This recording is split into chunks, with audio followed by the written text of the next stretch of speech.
O'Reilly. Are your wiper blades chattering, skipping, or squeaking? Don't let streaks or smearing on your windshield compromise your visibility. When it's time to replace your wiper blades, stop by O'Reilly Auto Parts and see our selection.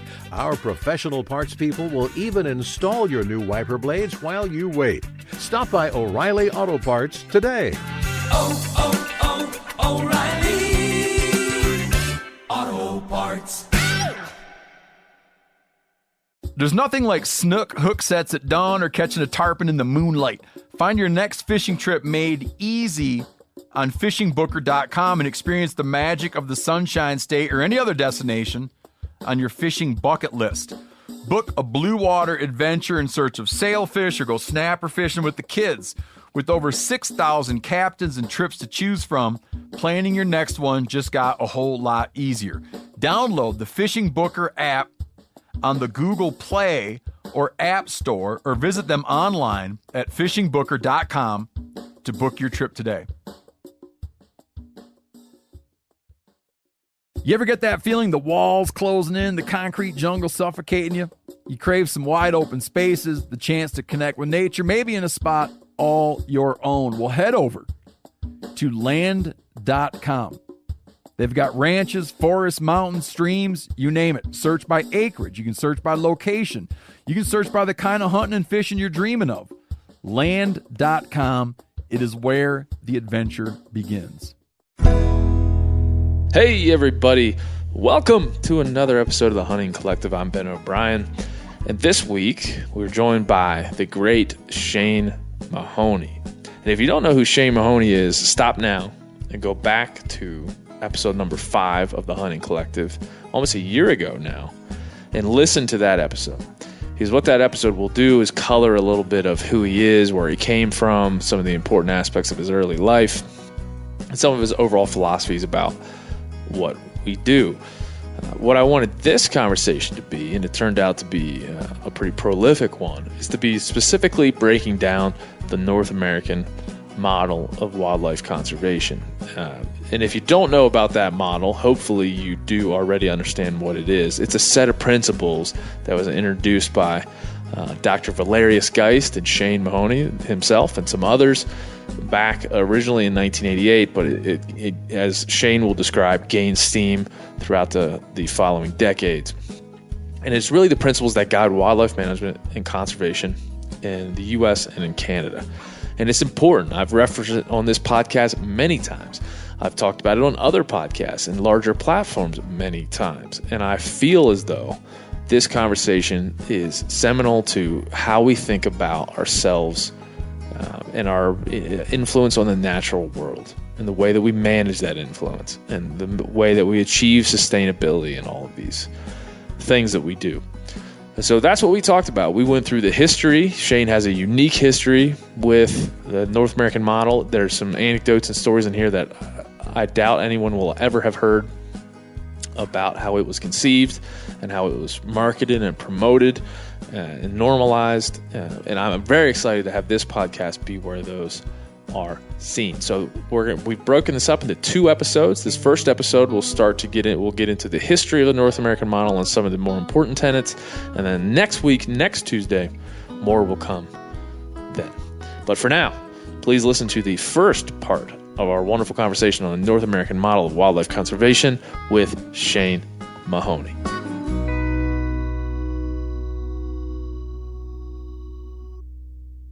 Shane Mahoney, how's it going?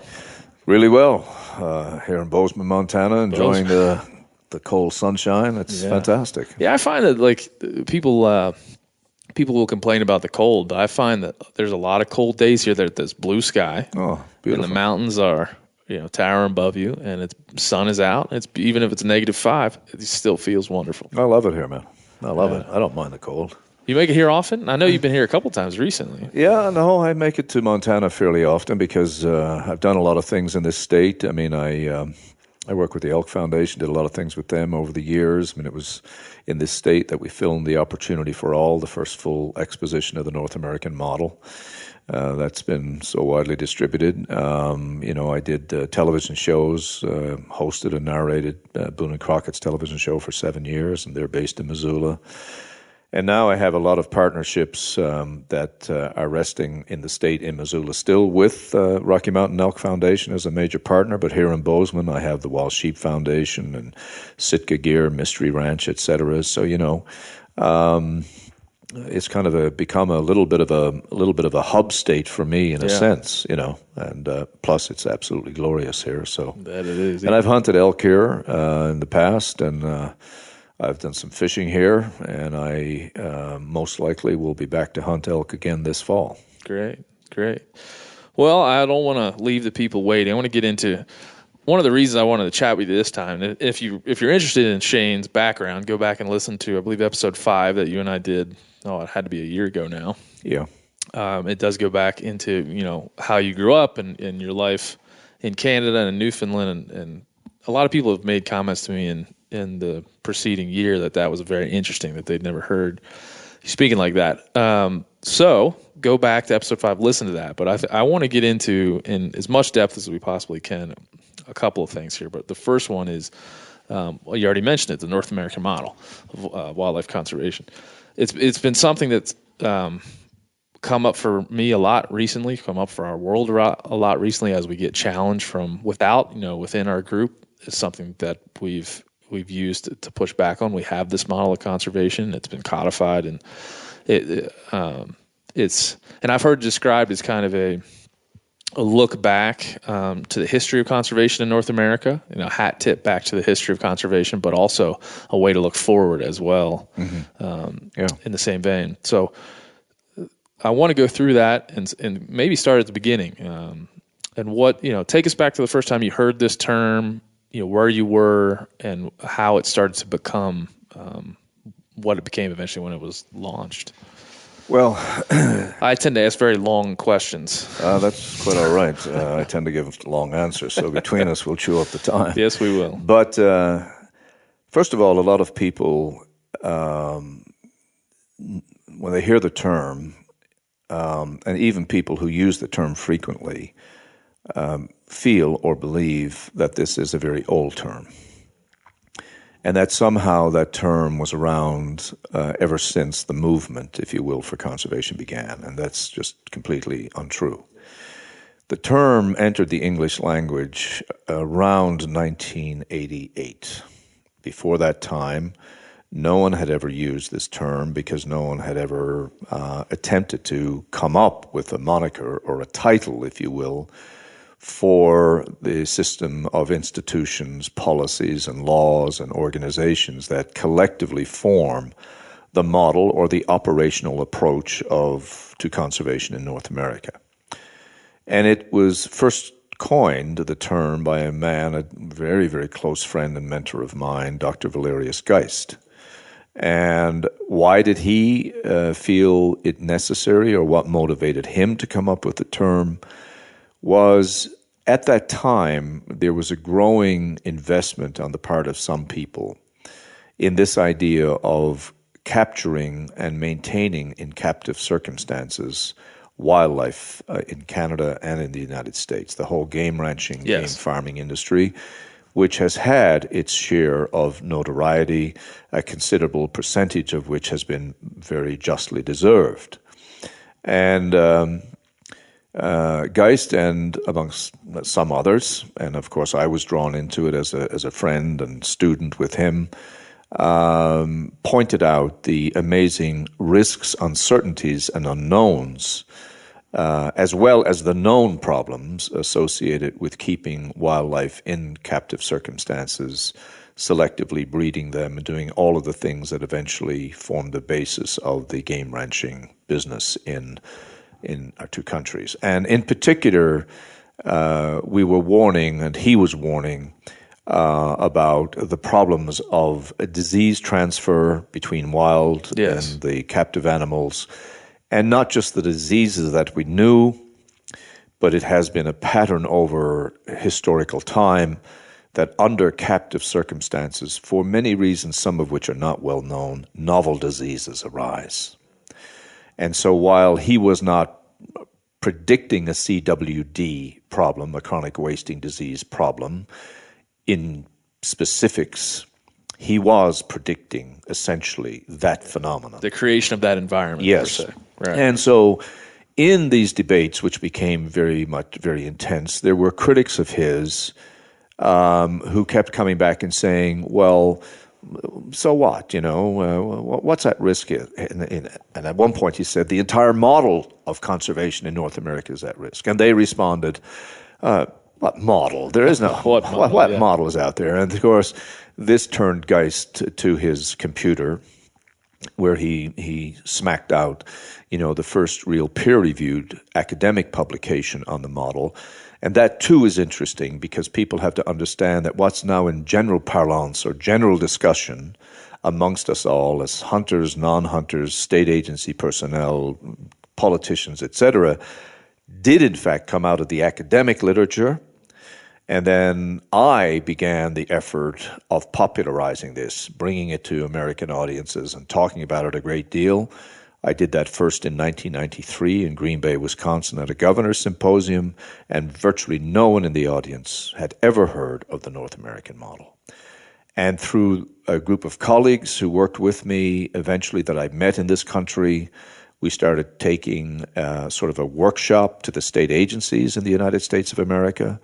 And out of those state agencies and presentations at conferences, we eventually got this term, first of all, floating out through the discussion that was taking place around North America. And suddenly people realized the value of having a conceptual basket that you could carry it around with. And instead of having to talk about all those individual pieces, you could say the model, and people would understand exactly what you meant. Yeah, and you could you have a numbered list of tenets and things that... And there were. Yes. There were essentially 7 principles. Do you believe, I've read a lot about the subject and, in the last couple of years as it's become important to my, understanding of what we do in conservation, or my general understanding of the historical principles, and really an ethical prescription for the future of conservation too, at some level this becomes.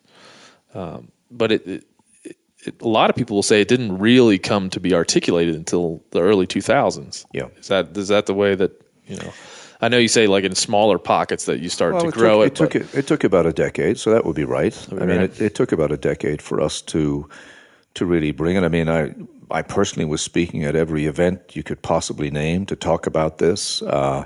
We had, in some cases, 4 and 5 state agencies coming together to attend the 2-day workshops that we would give on this. We had organizations like the Elk Foundation and the National Wild Turkey Federation that helped sponsor some of those.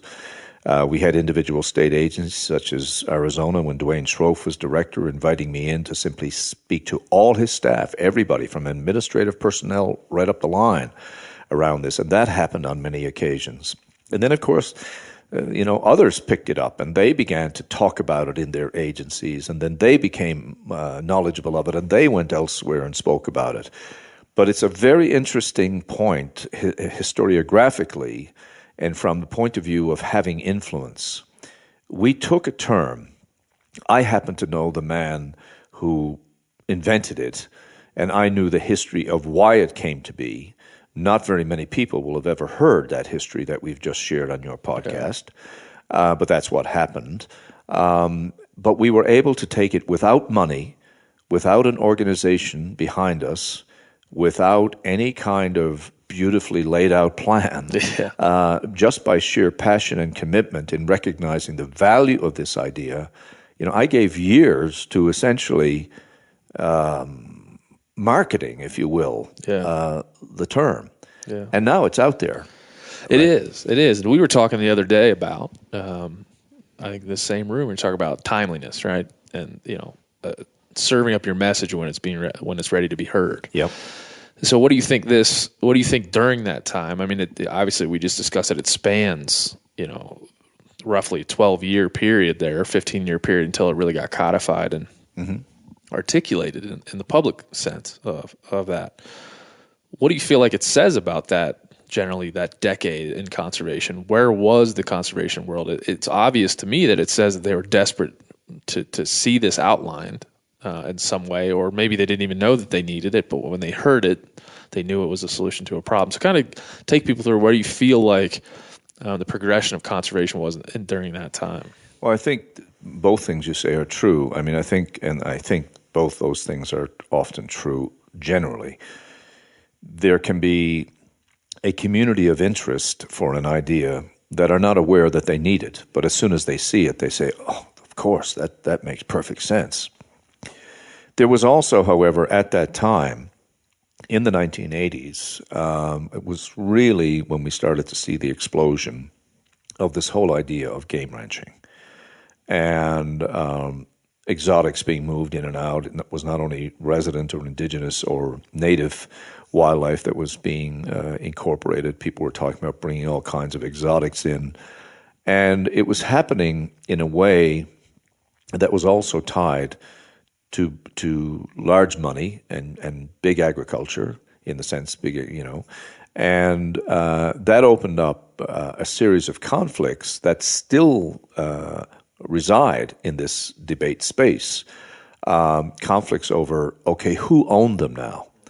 When wildlife is on the land, the state agency, the state government has the responsibility to them, or the provincial government under the public trust doctrine, which is a principle of the model, and that has been upheld in court. Well, once you transpose those wild animals into fenced enclosures, began to feed them and inoculate them and do all the things you have to do when you confine animals in a small space,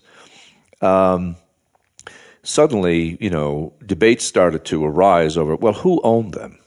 Could these not be private property? Were they not private property? And of course, this cracked open a very big conceptual debate, which was absolutely foundational to the future of conservation and all utilization of wildlife by consumptive users, certainly. Sure. That, maybe there was now going to be two kinds of wildlife. There was going to be the public's wildlife, and then there was going to be the private citizens' wildlife. Yeah. How do we judge the transfer between those two? Yes. I mean, that's a complicated thing. Yes. And it also is a complicated thing mechanistically, as you point out, and legalistically, which would involve, which government departments were responsible, agriculture or the wildlife agency, et cetera, et cetera. But it also tapped into, of course, one of the foundational, quiet, but deeply held beliefs, views, and hopes and values of American and Canadian society, which was and has always been that wildlife is owned by no one except all of us collectively. And this is one of those things that, we can look to where the public doesn't go around every day thinking about this. But should you challenge it, suddenly they start to think about it pretty seriously. It would be akin to saying to the American public today, we have decided to privatize all the national parks.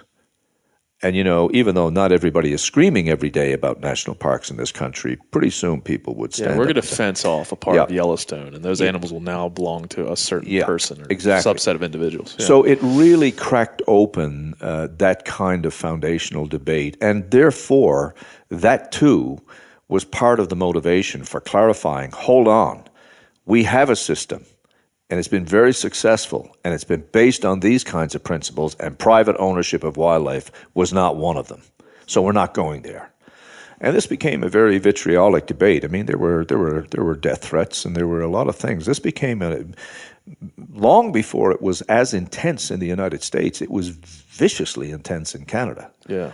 And eventually it became viciously intense in a lot of places. And it's only last year that the government of Missouri, finally decided that, wildlife under private or captive circumstances remained the responsibility of the wildlife agency and was not going to be transferred to agriculture and treated, fundamentally differently.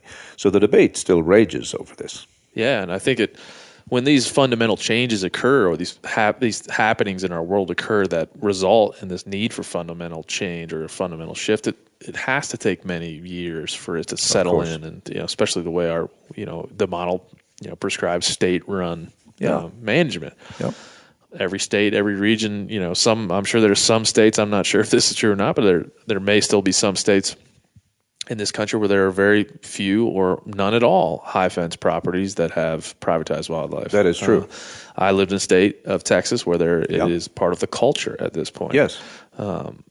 In a large way. So, I mean, it's with those varying values across the board, it's hard to kind of lock that down and codify that. Yep.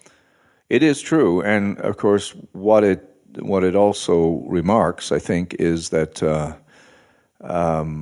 our debates over wildlife and whether even something that superficially might not seem that significant, so some animals are going to be held behind fences, can unleash really fundamental outpourings of expression and concern on the part of people and institutions, which, if you think about it, is evidence for the fact that we really did have a model. We really did have principles. We really did have institutions, right?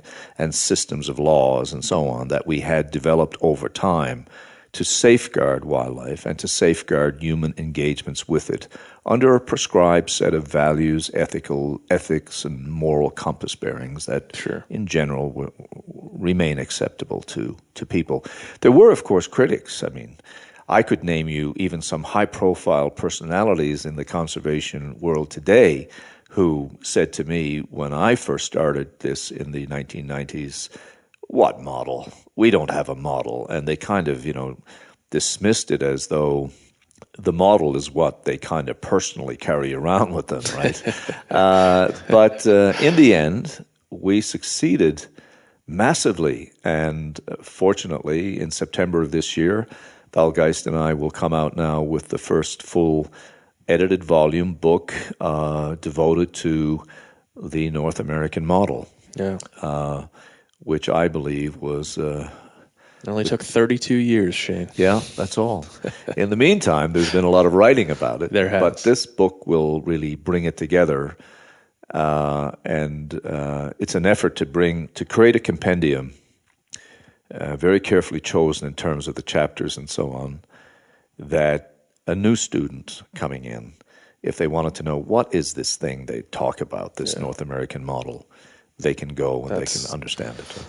A huge resource. I feel, and I think you and I have talked about this before, but I feel that we don't have enough of that for, it doesn't even have to be new. It could be any hunter or angler who is wondering about the history, about how all these models became to be, whether you would just talk specifically about not even like the Pittman-Robertson excise tax model, like just that as a model of what that does. I mean, it's taken form in Dingell Johnson, and I think should probably take form in other ways in our world. It probably will, and surely it will because it seems to work. And there's some parts in the Land and Water Conservation Fund where we're pulling monies from offshore drilling and putting them into conservation work. So I think there's a model there, a principle there that maybe hasn't been articulated that could be. But I'm immensely glad that you and Professor Geist have done that because it is needed. And it's something that I wonder. Another thing I wanted to ask about. If I could just interject. Please do. I think this is one of the really interesting things when we come out with this book will be how well it is taken up and how well it is circulated. Sure. 4 years ago, I finished 2 monographs for the International Journal of Environmental Studies on the role of hunting specifically in conservation in North America. This is the largest collection. It's about 25 peer-reviewed papers out of a European journal that is largely leftward-leaning in most of its politics. It's very much an environmental journal, but they have published these 2 monographs. And I thought when we published those 2 monographs, or I did, that boy, people will really want to take them up because here you have in 2 little volumes, you have the information on the recovery of wildlife, specific case studies for species, why it happened, how it happened, the funding mechanisms, everything of that nature around hunting.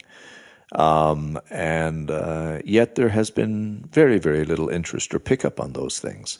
And yet with those 2 volumes and this new book, as I said, you could have a student coming into this program in early university or college who would have what it has taken me 40 years to sort of compile. You know, Yeah. they would have it there.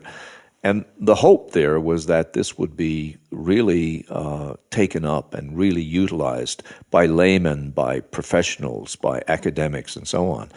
So here's a challenge here now for your podcast. You know, maybe this new system here, and the whole meat eater machine, and so on and so forth, might be quite helpful as a vehicle to help get this out. I hope so. Yeah, I hope so. Because again, I love the idea. You know, I'm not sure if you guys put it out or it's just been picked up over time that is this reflection on the history of hunting and conservation and how those things came to be known as parallel at the very least.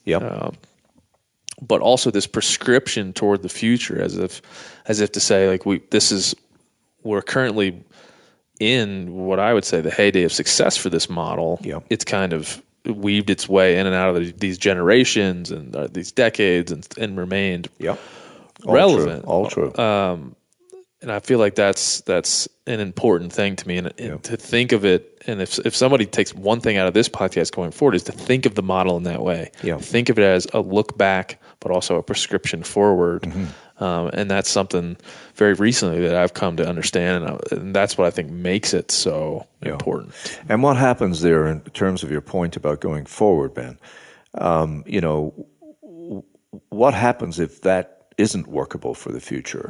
And what are the alternatives that will be workable? Are there any? What do they look like? I mean, we really are at a time where many pieces of evidence force us to think about this, right? Yeah, and we've talked about that some recently over some bourbon at the Wild Sheep Show and elsewhere. O'Reilly Auto Parts are in the business of keeping your car on the road. O'Reilly Auto Parts offer friendly, helpful service and the parts knowledge you need for all your maintenance and repairs. If you're confused about what part you need, like what wipers are going to be the best, what replacement headlights are going to be the best, go into O'Reilly and talk to the people that work there, because they're great and they're super friendly, and they'll get you squared away where you walk out knowing you got the right thing. They've got thousands of parts and accessories in stock, either in-store or online, so you never have to worry if you're in a jam.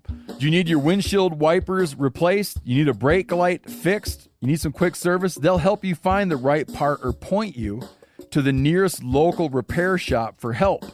The professional parts people at O'Reilly Auto Parts are your one-stop shop for all things auto do-it-yourself, and you can find what you need in-store or online. Stop by O'Reilly Auto Parts today or visit us at O'ReillyAuto.com/meateater. That's O'ReillyAuto.com/meateater. There's nothing like snook hook sets at dawn or catching a tarpon in the moonlight. Find your next fishing trip made easy on fishingbooker.com and experience the magic of the Sunshine State or any other destination on your fishing bucket list. Book a blue water adventure in search of sailfish or go snapper fishing with the kids. With over 6,000 captains and trips to choose from, planning your next one just got a whole lot easier. Download the Fishing Booker app on the Google Play or App Store, or visit them online at fishingbooker.com to book your trip today. You ever get that feeling you're stuck inside staring at screens and a primal urge kicks in? You crave wide open spaces, fresh air, the chance to connect with the land. Well, maybe it's time to find your own piece of the wild, but searching for property can be a maze. That's where land.com comes in. They got millions of listings across the country, from mountain ranches to hidden fishing holes. Their search tools are like a seasoned guide helping you narrow down what you want. Land.com isn't just about buying and selling. It's about finding a place to hunt, fish, explore, or simply sit by a campfire and listen to the crickets. So head over to land.com today to turn one day into today, because trust me, there's nothing quite like the feeling of standing on your own piece of earth. But I also think my other personal opinion on this is that it's important to have a starting point if we are going to change the model or be, forced to, or just by happenstance of the way society interacts with wildlife. If we feel the need to shift it, which I'm sure we will, of course, in the short term or the long term, or both, have a place to start and have an agreed upon place to start. Like, this is what's working now. There's 7 tenants. Do we need to add some, take some away? Are, some of these tenants in this model maybe not so effective in the way that they're being undertaken right now across the state level, or however we would say it, or however we would tackle that. But it's important to have a place from which we start. And I think, just hearing that, some of the things you just said, I didn't know at all about the history of it. I think is huge for people to understand where this came from and how it was born out. And the fact that we're dealing with CWD outbreaks all over the country. It's a huge topic in our world. It is. And, Val Geist was thinking of this idea when he was thinking of this model. He was. And of course, he's been proven, unfortunately, he has been proven deadly accurate in his forecasts. Yes. And, we should also float another cautionary tale.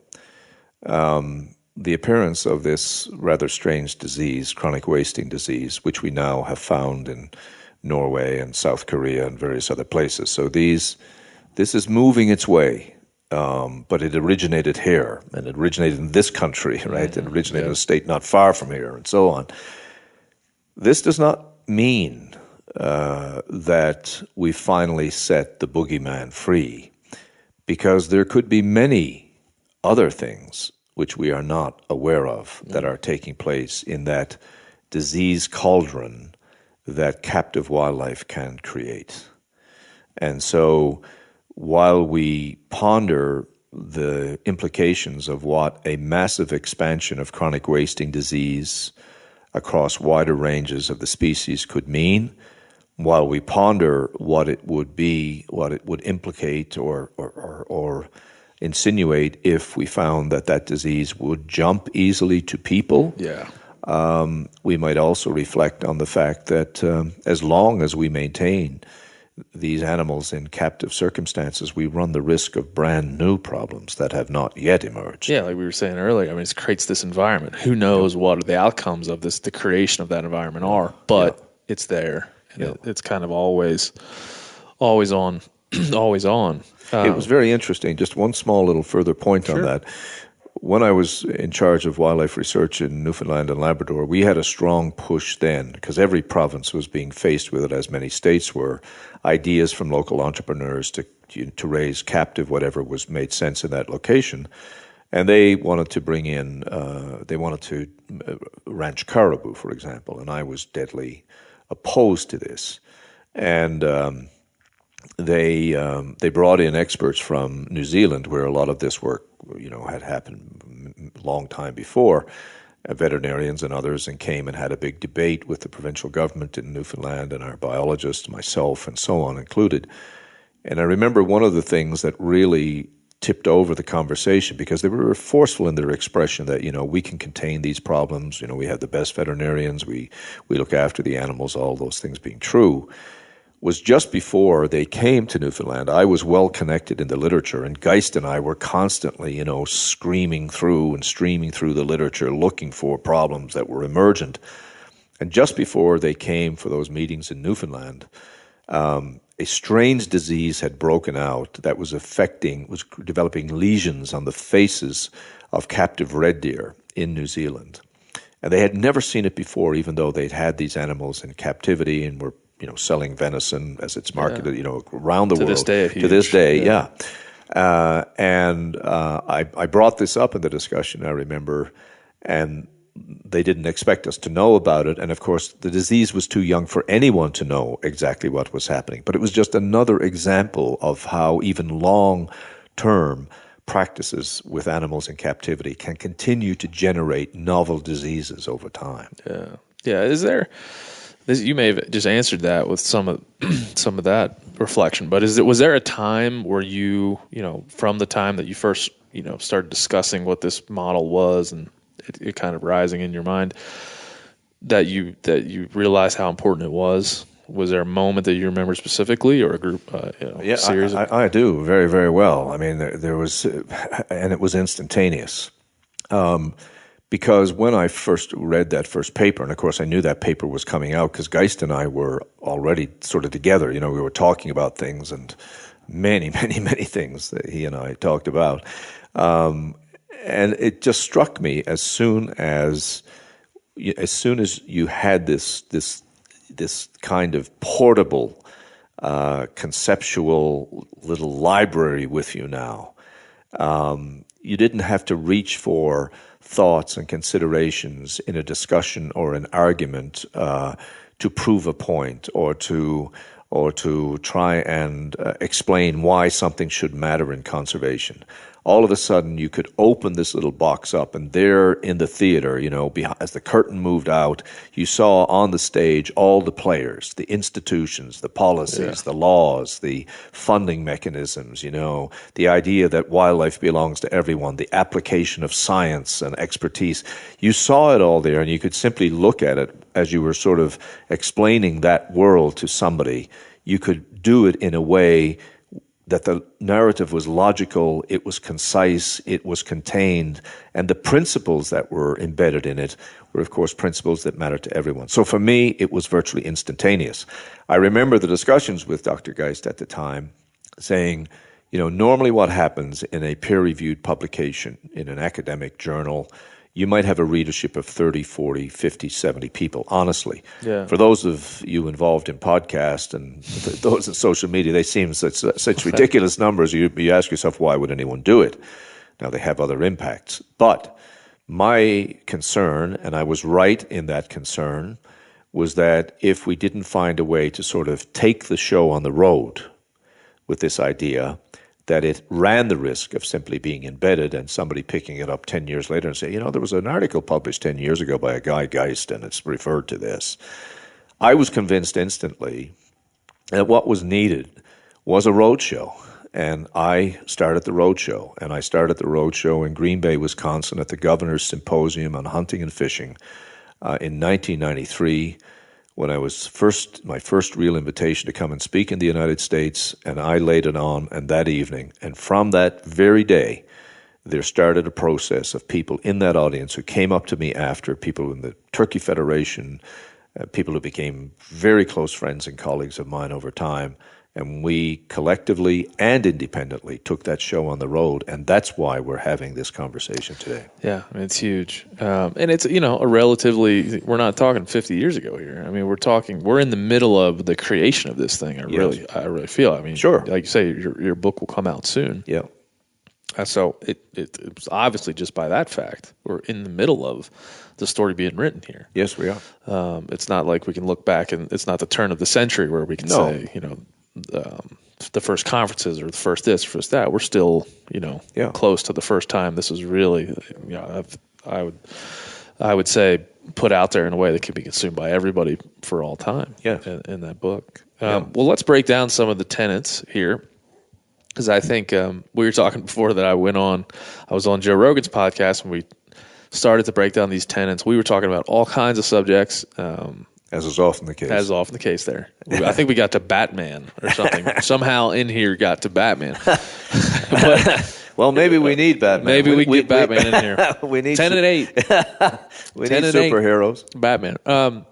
But, even though we didn't really go through it in detail, the reaction from so many non-hunters when we went through these tenets on his podcast, which is a huge reach, obviously, was amazing. People were like, I didn't know that these thoughts were organized. I didn't know that I thought what you talking about was bullshit, but it seems like because it's organized in this way and all these things are relatable and functional, that you hunters have thought this thing out. Yeah. You conservationists have thought this thing out. Hunting is a huge part of what we're talking about. Mm-hmm. And so that's what propelled me to want to, to continue to break this down as a hunter who is somebody who is entrusted at some level with going out in the public and talking about what we do. I feel like probably there's a lot of hunters that have no idea or very little idea about how these tenets were formed and then how they, were listed in the way that they're listed.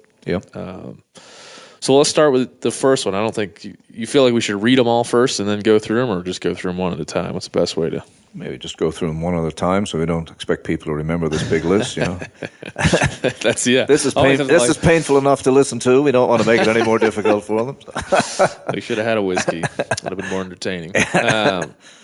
You're just lean back and get educated here, people. This is what we're going to try. The first one is wildlife as public trust resource. Yeah. Take us through the thought process with that. Well, of course, leaving aside the Native Americans, for whom, in fact, the resource was always treated as a public trust, even though it may not have been codified, that was how they approached wildlife, obviously. The European colonizers, or the European immigrants that came to the United States and to Canada, for that matter, in the periods, of the early 1500s, in 1497 in Newfoundland's case, and then the colonies that started to appear in places like Cupid's in Newfoundland in 1610, Jamestown, and so on and so forth in the United States. As that movement began to take hold, of course, there was a reality clash that occurred that we can only imagine. These people coming from the difficult circumstances of Europe that in many cases involved landscapes that had been massively changed, living in urban environments of great filth and circumstances of great deprivation for many of them in many, many ways. And they were seeking freedom from a lot of things, including religious persecution and other things. And they all of a sudden landed upon the shores of this extraordinary, massive place that they could not even imagine the contours of. It was so massive. And it thrived with wildlife of all kinds in the oceans and the streams, on the land, and so on. And they therefore were faced with this incredible bounty that they had never witnessed before, as well as meeting cultures that they had never known existed. And they had come, however, from political systems, many of them, in which degrees of privilege, to one extent or another, sometimes extreme, in terms of ownership of wildlife, lay in the hands of wealthy, with private citizens, and wealthy citizens in particular, and in many cases, of course, in the hands of reigning monarchs, who basically, for many centuries in various parts of Europe, essentially absconded to themselves the only rights. And so this was a circumstance now where suddenly nobody owned anything, really. They didn't even own the land as they saw it, leaving aside, again, the tragic story of the Native American. And so all kinds of new balances has to be worked out. Well, I just get this land because I fence it. Well, you couldn't just do that in Europe, but suddenly you could do that kind of thing here. And then the issue became, the wildlife. Well, I have free access to it, and so on and so forth. And in the early days, that's the way it had to be. But they began, even fairly soon, in the local environments of colonies to find out that they could quickly denude the landscape of wildlife if they tried, and because they had to rely on it. And there were, in fact, some very early attempts, amazingly so, in this country for kind of restrictive local game laws that didn't amount to much. Yeah, didn't they always would beat up against manifest destiny or some idea that we're just going to blow through this. Well, you certainly couldn't control. The idea of control, as I said last night in discussions here in the city, in the town, that was not really on the agenda. But eventually, what would take place is that there would be a challenge of this, dealing with the harvest of oysters, actually, in a river system. Where the issue came up before the courts to say whether or not somebody could essentially own that particular resource in that particular location and exclude others sort of from it. So this was the wild takings. And there was established a law at the time that said no, that these resources reside in the public trust. And one can question why the court would have rendered that decision, but of course courts themselves are the products of cultural circumstances, and in the circumstance of the new world and the new opportunity and the new way of doing things, there certainly was a reluctance to go back to something that would mirror, or to create something that would mirror, the often more exclusionary policies and laws of Europe with respect to access to wildlife. And the only way out of that was to essentially say, it will be for everyone, which, as we know, for a significant period of time meant that wildlife became vulnerable because that idea also made it much more difficult to constrain people, right?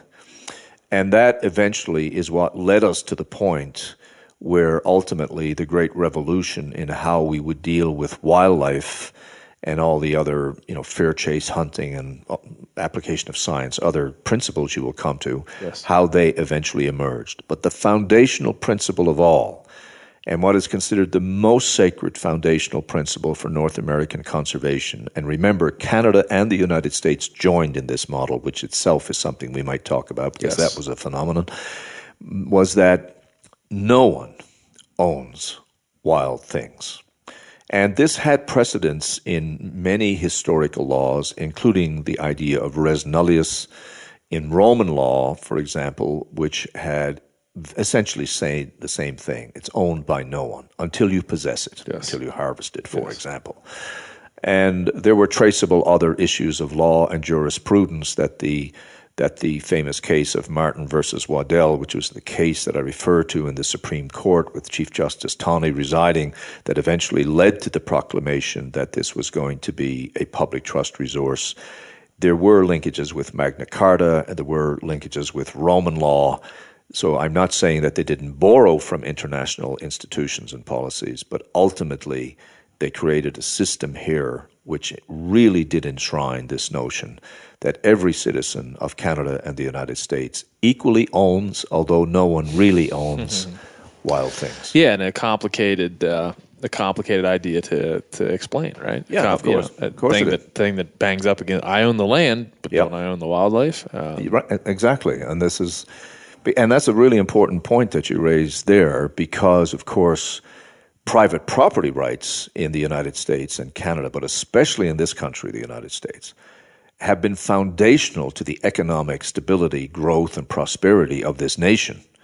So, and that is also, I would say, considered an absolutely inviolate principle of Americanism. Yes, sir.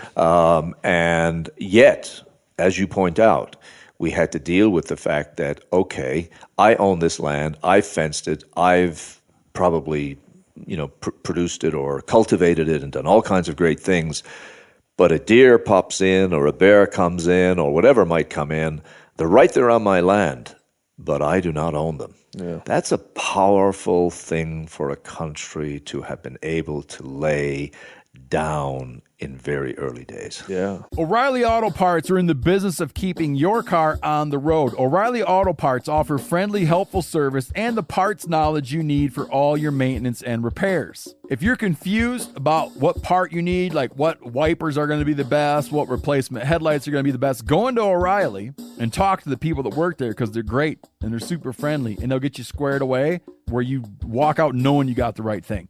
They've got thousands of parts and accessories in stock, either in-store or online, so you never have to worry if you're in a jam. Do you need your windshield wipers replaced? You need a brake light fixed? You need some quick service? They'll help you find the right part or point you to the nearest local repair shop for help. The professional parts people at O'Reilly Auto Parts are your one-stop shop for all things auto do-it-yourself, and you can find what you need in-store or online. Stop by O'Reilly Auto Parts today or visit us at O'ReillyAuto.com/MeatEater. That's O'ReillyAuto.com/MeatEater. There's nothing like snook hook sets at dawn or catching a tarpon in the moonlight. Find your next fishing trip made easy on fishingbooker.com and experience the magic of the Sunshine State or any other destination on your fishing bucket list. Book a blue water adventure in search of sailfish or go snapper fishing with the kids. With over 6,000 captains and trips to choose from, planning your next one just got a whole lot easier. Download the Fishing Booker app on the Google Play or App Store or visit them online at fishingbooker.com to book your trip today. You ever get that feeling you're stuck inside staring at screens and a primal urge kicks in? You crave wide open spaces, fresh air, the chance to connect with the land. Well, maybe it's time to find your own piece of the wild, but searching for property can be a maze. That's where land.com comes in. They got millions of listings across the country, from mountain ranches to hidden fishing holes. Their search tools are like a seasoned guide helping you narrow down what you want. Land.com isn't just about buying and selling. It's about finding a place to hunt, fish, explore, or simply sit by a campfire and listen to the crickets. So head over to land.com today to turn one day into today, because trust me, there's nothing quite like the feeling of standing on your own piece of earth.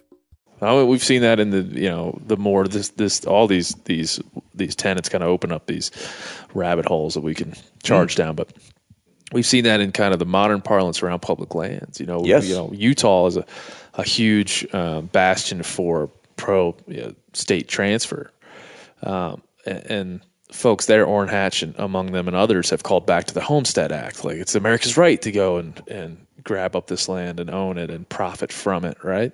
That being this deeply held ideal that we have as a country, using that as a way to say that public lands are some sort of aristocracy. In reverse, right? So we've run up these two core ideals have kind of run up against each other. I'm sure they always have, but they have, even in recent times, the folks that are listening to this have only been in our hunting community for a short time. They may be aware of the public land issue, and I think it, and it's relevant now because there are people that, homesteading and the ownership of land and privatization of land is a huge issue. It is. And when we throw that up against the public resource of wildlife, it's to this day entangled, and I imagine will remain tangled on a micro level. On the macro level, I think we all agree with it, but on a micro level, when you create a habitat and you pay to have it created in a wildlife, migrates or is now on your property, there's got to be a little bit of in your own mind, there has to be a little bit of a pushback to the idea that that's a public resource. And there is, and that opens up all these new things that had to be added: compensation and relocation of wildlife, and rightfully so, protecting landowners' rights and crops and so on and so forth. And yet through all of that confusion and conflict, and it's like complex things are constantly giving birth, right? Mm-hmm. Complex things are constantly giving birth. And so one issue arises, you grapple with it, but another one spins off from there, and another one spins off from there. The model, however, which is important in this context, because of its structure, that it had an architecture, allows us to work through those problems and develop solutions that yet remain within the confines of that model. Yeah. Right?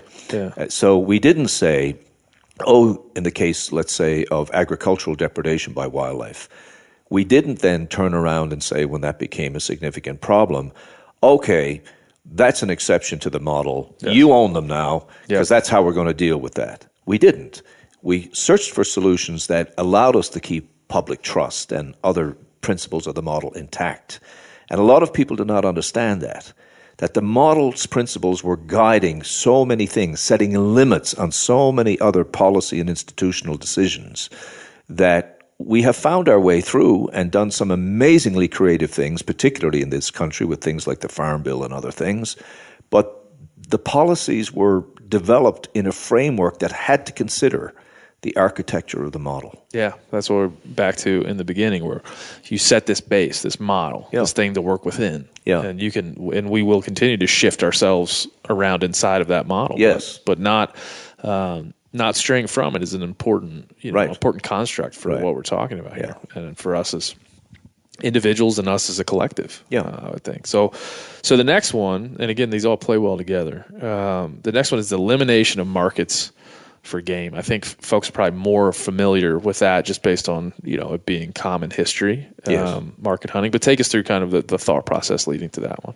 Well, there were, as I said, even long before the late, 19th and early 20th centuries, there were individual efforts in the part of individual states and even colonial governments, in some cases, to pass laws of restriction, laws of limitation on how we would harvest wildlife. But of course, there were so many compelling reasons, practical and ideological, that led the American colonists to believe that it was her right, and indeed her duty practically, to dominate the land and to move wildlife off and to create the kind of Jeffersonian America that for a long time prevailed and still echoes in the American psyche. The private family farm, work hard, improve things and prosper. But despite those pressures to stay the course and religious instruction that man shall have dominion, which played out a great deal as well, matters of faith influenced this approach. It soon began to become clear to everyone that this incredible wealth was disappearing. We had rivers that at previous times, perhaps only decades before, had runs of anadromous fish, such as salmon, for example, that literally clogged the waterways. You could almost walk across the rivers on their backs. You had in the coastal waters flotillas of lobsters that were sometimes 3 and 4 feet deep during spawning time that people could examine and so on. In other words, it just became obvious to the average person what was happening.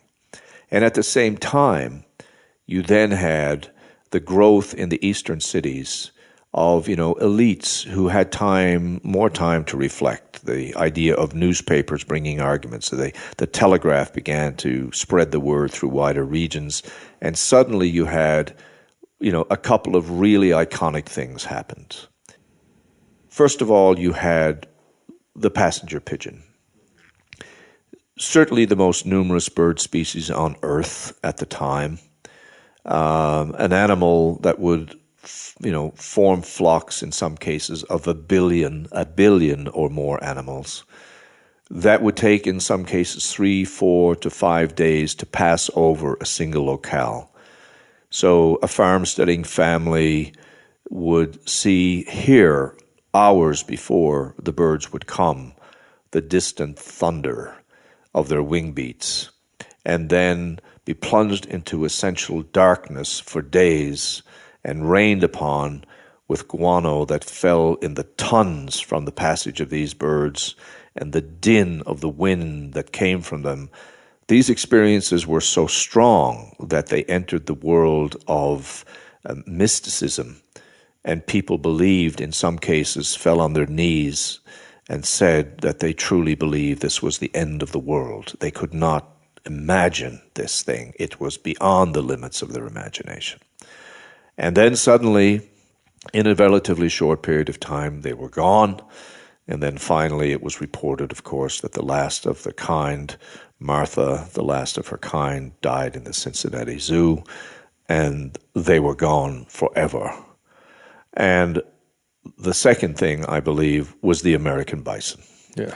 The slaughter that eventually went from simply taking them for product, for the meat and for the hides and so on, eventually descended through a combination of determined and purposeful strategy by the American government to starve out the remaining Plains Indians who would not subdue to American European expansion, culminated with a massive rise in the marketing of the pelts and the hides for machinery purposes in Europe and also for clothing and various other things that were interested, but came down to the point where highly specialized individuals were essentially killing them just for their robes and often just for their tongues, and leaving, these fields of rotting carcasses gleaming white with the fat on their backs as far as the eye could see. And of course, this was now being seen by more people because, of course, the railways themselves made it possible for those people to do that and get their hides back to ports in Missouri or other places where they could be shipped and eventually tanned and proceeded to Europe. More and more people saw it, journalists saw it, and eventually people were simply appalled by the scale of the destruction. And that really began to set in motion, as well as nourish, the already existing fear and concern that forward-thinking people like George Bird Grinnell, editor of Forest and Stream, the forerunner of Field and Stream, of course, editor for almost 40 years there, a constant agitator for social progress in the world of conservation. The formation of groups like the Boone and Crockett Club in 1887 and like the Sierra Club some 15 or 20 so years later, 10 years later, you started to get the growth of not only magazines and the social media of the day to complain about this. It finally came to the point where people said, enough is enough. The incredible thing about that, however, that a lot of people, even students of the model, do not emphasize, or perhaps in some cases do not even recognize, is the genius in the approach of this. Let us imagine that today we are faced with the denuding of wildlife across the United States of America at a scale where pronghorn antelope, white-tailed deer, wood duck, Canada geese, mule deer, elk, black bear, grizzly bear, wild turkey, name the iconic, our favorite, visible species. Our favorite critters. Yeah. Are just being absolutely denuded from the land. And we know that the reason they're being denuded from the land is that people are killing them. People are hunting them to extinction. It would seem logical that the response to that might be, okay, the problem is the killing of them. The problem is the hunting of them. Therefore, we are ending all hunting, all killing of these animals, at least for a period of time. Some sort of moratorium, at least, is going to take place here. What the architects of the North American model did, and there were many of them. We refer to Roosevelt and a few others, of course, because they did a great job of promoting themselves even while alive, but they also did great things. Yes. What they did was say, no, we are actually going to make the harvesting of them the secret to their recovery. Yeah.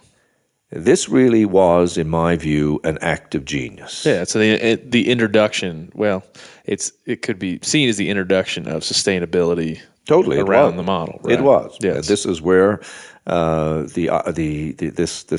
idea that you no longer would be able to take an animal and market its dead body and its parts, its meat, et cetera, for your own personal gain.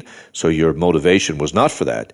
Your motivation would have been to engage in hunting because of other reasons, cultural, the sportsman's life, et cetera, and for food and for your own individual consumption. Yeah. That would be okay. But the marketing of dead wildlife essentially came to an end. And then, of course, we had some of the most important pieces of legislation in the United States introduced that really gave us laws by which to control that. Yeah, I mean the Lacey Act. Yes, being the predominant and the most and absolutely the most influential, and that was 1908, I think. Something around there. And then the Migratory Bird Act. Yes, did some work on the international level as well. Yeah. And that opens up, and that's a really important thing you open up there as well, because while we think about the hunted species hunted for their hides and meat, one of the most egregious, virulent, and intensive market hunting that was occurring was focused on shorebirds and colonial nesting birds. And in particular, the birds of the long feathers, as we would call them, the herons and the egrets and so on and so forth. At the time, the first decade of the 20th century, a pound of egret's feathers was worth more than a pound of gold. That's a historical fact. And so massive destruction of breeding colonies took place. While the birds were nesting was the time to get them together. They were there in the trees. It was easy to get up and kill them with muzzle loaders and so on and so forth in large numbers. The eggs and chicks would be abandoned. Whole colonies would collapse. And while Roosevelt himself, and George Bird Grinnell in particular, the man who founded the Audubon Society, ultimately railed against this, no pun intended, they also linked up with a very non-traditional movement, I suppose, at the time, which was the women's movement that at that time was actively campaigning for the vote, the suffrage movement. Yes. The bird feathers were used fundamentally to adorn women's hats. This was a massive fashion craze, and the more feathers you had, the better. And it reached the scale at which the nests themselves were actually placed in the hats. And so women of high fashion used this, both in Europe and in the United States. And of course, we had these unlimited in quotation marks, colonies. And so we were feeding that. What eventually destroyed that market, what eventually forced that market out of existence, a market we couldn't even imagine today, could we? No, you could not. If somebody was walking around with a nest on their head, I'd probably have something to say. Yeah, but it was the women of society in particular who ended that by making it simply unacceptable to come into a salon or to a party wearing something like it. Yeah. And so this was one of the first interjections in a coordinated way by women in the conservation effort in America, and one of the most important things that could have possibly have been done, because we would have lost, unquestionably, as we did the passenger pigeon, many, many, many species of that kind, of the wading birds, except for the fact that women conjoined their condemnation of it with the rising, often more patriarchal movement in society of men's groups, hunting groups that were working on this thing. Yeah, you make a good point. Again, this could go for a long time, this particular one, but you make a good point around the women who were taking part in this practice being the ones to force it out. Yeah. If you don't allow it in the party, then it doesn't become desirable anymore, then it goes away. Yeah. I think you could very much apply that to a lot of things going on in the hunting space right now. You certainly could. If we were willing to, or had the forethought to eliminate, to treat some things we're doing in that manner, to look towards the future and say, if we eliminate this now, we're going to be better off in the future. Well, it wouldn't be the first time that quietly and unexpectedly,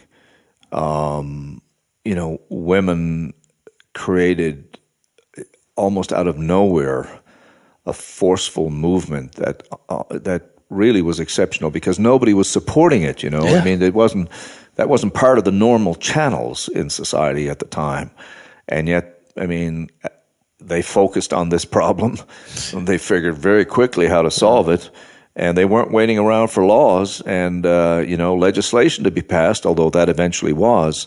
They simply made it unacceptable. Yeah. Right? Yeah. That was it. It's some good learning in there. So the next one, you feel like we covered that one? I feel like we covered that one pretty good. If you guys, a lot of folks, I think in the more modern sense, understand the Lacey Act and that a lot of people are charged with federal crimes when they do things illegal from state to state. I think it's good to think of it in this context. And so when you guys are thinking about the Lacey Act or the Migratory Bird Act, think about it in this context as well as the more modern sense of how it's being implemented. Yeah, I mean, it was a rescue for this problem, right? For sure. If we didn't have it, then people just escape to another state, essentially. Right? Keep doing it. Yeah. Keep doing it. Yeah. The next one here, number 3, the allocation of wildlife by law. Mm-hmm. Again, similar to number 2, but take us kind of through how this became. Well, of course, initially there were no laws governing the taking of wildlife at all. Yeah, actually, my dad, we're going to answer something specifically for my dad because he will listen to this. He did, and feel free to get to this as you explain this, but he asked me, when was the first game law passed? When did the first person have to buy a license? And I didn't really know the answer to it. Well, as I said, there were actually some extremely early game laws and so on, even in the colonies, that came out limiting during a certain season. You couldn't take deer, or you could only take too many, and you couldn't do things during the nesting season and so on. There was a sprinkling of them, and there weren't few. There's many of them, but of course they didn't really have an impact because, of course, while they had a certain level of justice, that one also had to understand that very often those laws had to be set aside because people were starving, or they didn't find enough Indian corn to steal, or whatever the circumstance might have been. So but the idea that wildlife would be allocated by law became a gradually spreading kind of notion, because you had in the mostly in the 1900s, but in some cases earlier than that, but mostly in the 1900s. You had the growth, of course, of these kinds of, as the cities in the East expanded, these kinds of shooting and hunting clubs, often duck clubs, and so on and so forth, where people would go out and either purchase or lease, significant amounts of land that were often marshland, places where waterfowl would come, and they would form laws for their club. So if Ben and Shane were going to be a part of the Bozeman Waterfowlers Club, then we would have to agree to abide by the various limits. There'd be no hunting in these seasons. We'd let the ducklings. Yeah, a more communal way of approaching it. Yeah. And they were really, they weren't state statutes at the time. They were more local, county, or actual club membership kind of voluntary laws, if you know what I mean.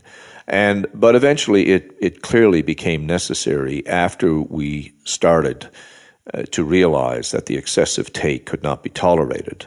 And we also decided that we would still allow people to harvest wildlife. Then clearly there now had to be limits. We had to prescribe how that could be done. We couldn't just say no more market hunting, but yet you can go and do the following. We had to have a system of prescriptions, laws essentially, that would say what would be appropriate. And they pertain to things such as take, how many ducks or how many deer, seasons, of course, when you could do this. And there was always an objection about, killing animals during the breeding season or killing animals when they had young early or were nesting and so on and so forth. They were kind of common sense approaches. And there were also laws, of course, that talked about how you could do this even in the season in which you could do it, which was where many of the notions around fair chase and appropriate take were introduced. Now, it's important to realize that while many of these things were endemic, in a sense, to the United States and to Canada, because parallel things were going on in the country to the north, that did not mean that there was not European influence on these things. And in fact, if perhaps the most classic example of that is fair chase. Fair chase is not an American creation. Fair chase is not a creation of the Boone and Crockett Club. Fair chase was introduced to America by primarily European writers and European sportsmen, in quotation marks, including amongst the most famous a man by the name of Frank Forrester, which was his pen name, who was a wealthy aristocrat from Europe who came here and talked and wrote a lot about hunting and the aggressive life, the sportsman's life here. And there, he and others were very influential in ideas such as you don't shoot a bird on the water, or you would never shoot a bird on its nest, or you would never run an animal into deep snow to kill it, or just all those kinds of basic, reasonable, respectful, codified things. So those kinds of things were in the law too. How much you could take, when you could take it, and how you could actually take it. These were all pretty early prescriptions, and if you think about it, they remain pretty much the kind of prescriptions that we still have 120 years later, right? It's pretty unbelievable. Yeah. When you think about, what are the kinds of things, when you say allocation by law, what are the other things that they could be allocated by? We've kind of covered some of them. Private land ownership, by markets, allocated by how many. How much can we stand? Yeah, how much can we stand? It's all these other ways that you might allocate wildlife. We've kind of covered, but now when you get into how do we provide concretia to some of these ideas, and it's by putting them into law. And it's interesting how fair chase or those kind of ethical principles rose out of the need to codify these and make them laws. It's pretty amazing. And also, I think another really significant issue is, in today's world, there are, of course, strong movements to try and give more and more autonomy and governance over wildlife use to communities in many parts of the world. This is a major thrust for the United Nations, for the World Conservation Unions, the World Wildlife Funds, the big international NGOs, as well as world governments, the EU in particular. And I deal with this on a regular basis in my work with the International Union for the Conservation of Nature. This is a very consistent, powerful narrative now in conservation.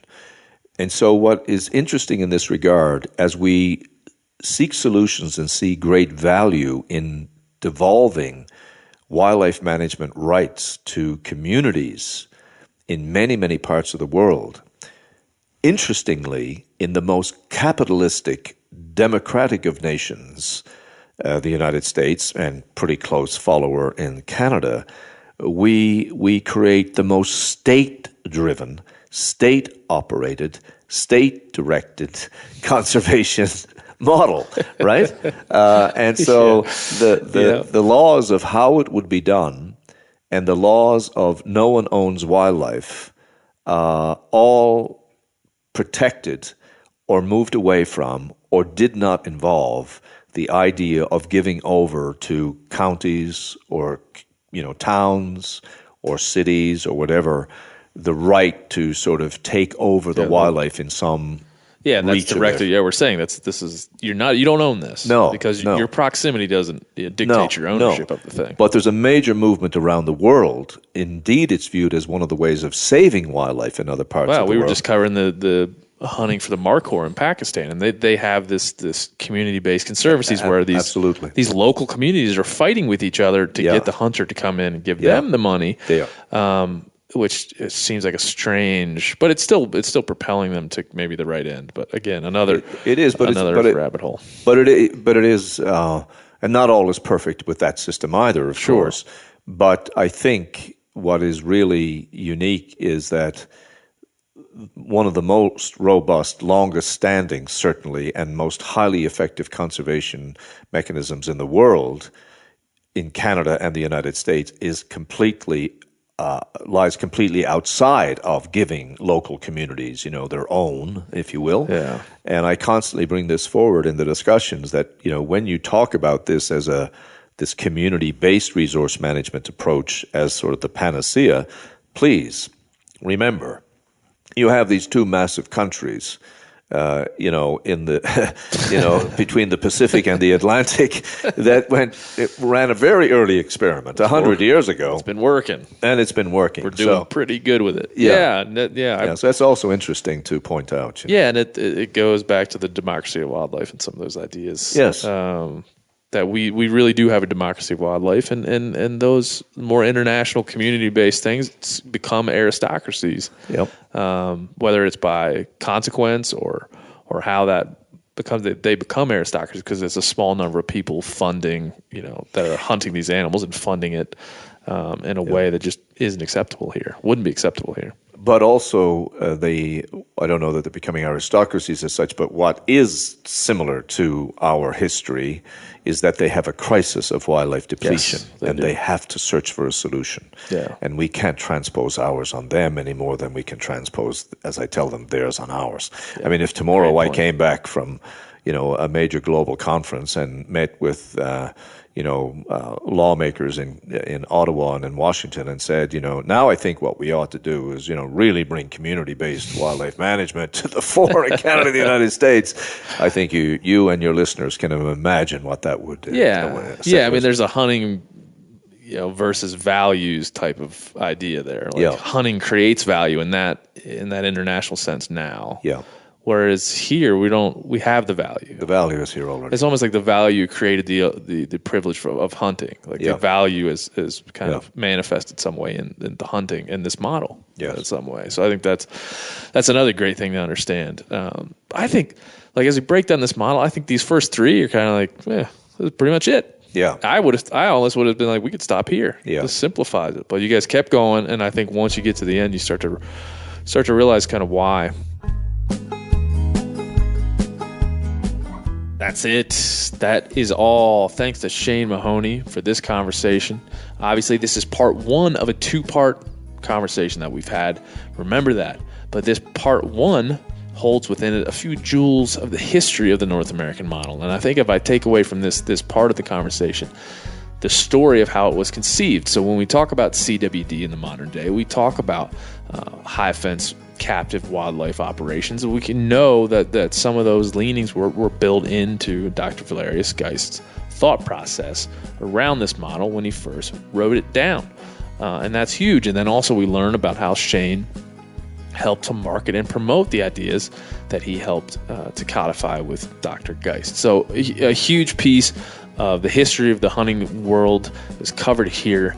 In the next episode, next Tuesday, we're going to cover the rest of the model, which includes a lot of important topics. We're going to get into challenges over time that this model has faced. We're going to get into what the hunting world needs to understand about going forward with this model, some of the conflicts that will arise, and really Shane's core beliefs as to how the hunting community can carry forward in society and maintain its relevance, which is a captivating piece of conversational history in this podcast. I mean, I think it's probably the most interesting stuff that we've recorded in the many hours that we've recorded. So as you can tell, I'm excited about it.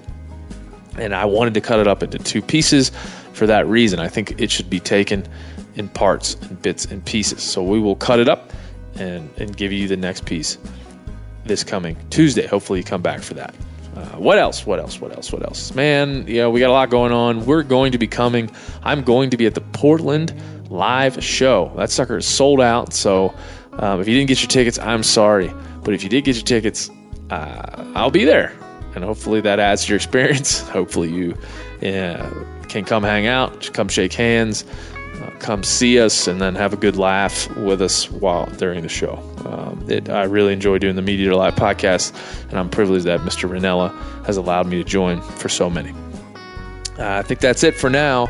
Enjoy, and we will see you next week for the continued part 2 of this conversation with Shane Mahoney on the North American model here on the Hunting Collective. Thanks, and bye-bye. You ever get that feeling the walls closing in, the concrete jungle suffocating you? You crave some wide open spaces, the chance to connect with nature, maybe in a spot all your own. Well, head over to land.com. They've got ranches, forests, mountains, streams, you name it. Search by acreage. You can search by location. You can search by the kind of hunting and fishing you're dreaming of. Land.com. It is where the adventure begins. Hey guys, turkey season is in full swing right now, and if you are planning on getting after it, make sure to pick up some Meat Eater Phelps turkey calls to stuff into the old turkey vest or into your fanny pack right now. I carry a few different things. I like to use mouth calls, and I like to use pot calls. Mouth calls or diaphragms, I like them because it gives you hand-free calling, meaning when you're working a bird up close, you can have your gun on your knee, finger on the trigger, ready to roll, and still be making turkey sounds. I like pot calls. I just like pot calls. I enjoy calling with a pot call. Whatever direction you go, including a box call, which I don't personally use too much, but they're fun and great, and I started out with them. Yanni, on the other hand, one of my main turkey hunting buddies, he loves box calls. And what's funny is I'll now and then look to him and give him the look that means get out your box call and find us a turkey. So it's not that I don't like them. I just have Yanni use his. Then I don't have to carry it. Go to Phelps Game Calls. Get calls that are made in the USA and get calls that'll get them close. Find yours at phelpsgamecalls.com today.